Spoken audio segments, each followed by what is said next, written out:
میں سعود الدین اویسی آپ تمام سے اپیل کر رہا ہوں کہ جیسا کہ آپ تمام لوگ جانتے ہیں کہ پہلگام کشمیر میں پاکستان کے لشکر طیبہ کے دہشت گردوں نے 27 سے زیادہ ہمارے ہم وطنوں کی جانیں لی ہیں.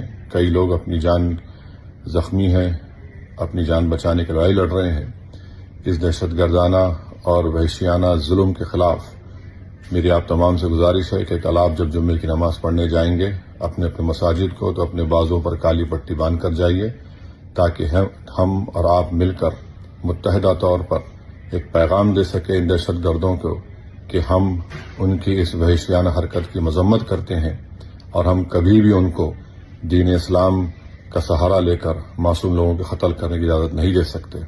ہم کبھی بھی اس بات کو برداشت نہیں کر سکتے کہ باہر کی طاقتیں آ کر ہمارے ہم وطنوں کی جانوں کو لیں. اسی لیے ان کی مذمت کریں اور کل جمعے کی نماز میں کالی پٹی باندھ کر اپنے مساجد کو جائیں. السلام علیکم.